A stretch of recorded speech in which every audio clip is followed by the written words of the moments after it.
Did you know that St. Luke's University Health Network, based in the Lehigh Valley, Pennsylvania, has been recognized by the U.S. government as the highest performing health system in the United States for quality? You heard right. St. Luke's #1 recognition affirms our status as the top leader among the most respected healthcare providers in the nation, including Houston Methodist and the Mayo Clinic.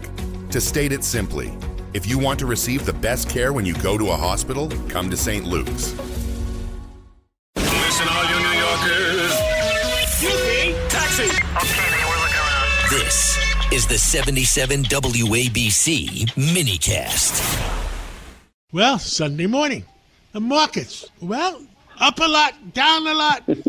Where the heck are we? John Terrett, give us the pulse of the situation.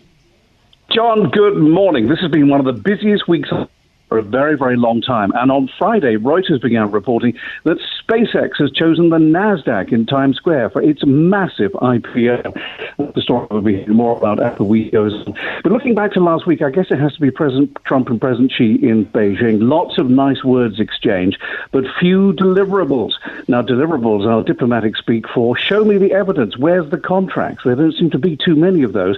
Yes, Boeing's getting 200 planes. That's good. Yes, the Chinese have promised to buy more soybeans. That's good, but nothing really beyond that. Now, President Trump said, look, we made some fantastic deals over there. President Xi said, yes, but no details yet, so we'll just have to wait and see.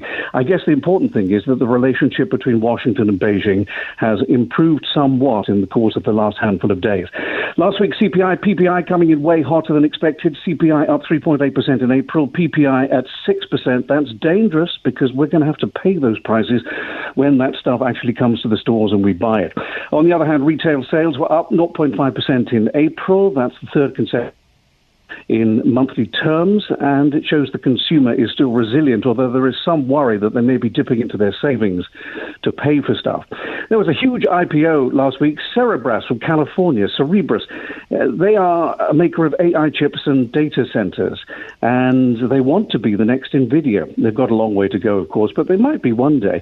And they got off to a good start on Thursday. They were up 90%, and then they closed up 68% on their first day. Not bad for an outing.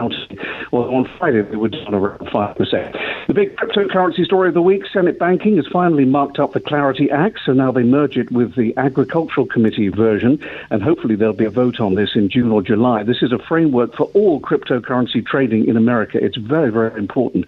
And, of course, the Dow, the NASDAQ, and the S&P, as you hinted, were all flirting with records last week, but not on Friday because yields were up and so stocks were down, and that was worry about inflation. As for the week ahead, well, the big one will be Wednesday. NVIDIA, the last of the big tech names to give us their earnings. That's next Wednesday, the 20th.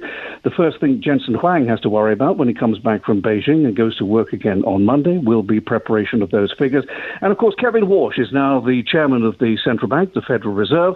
He's off and running, and he faces the highest inflation in 3 years, something I bet he would rather not face. John. Well, John Terrett, thank you for the update, except the inflation is temporarily. Hopefully the war will be over and things will get better. Thank you for calling in, and we'll talk to you again real soon. Thank you, John, so much as always. See you next Sunday. Thank you.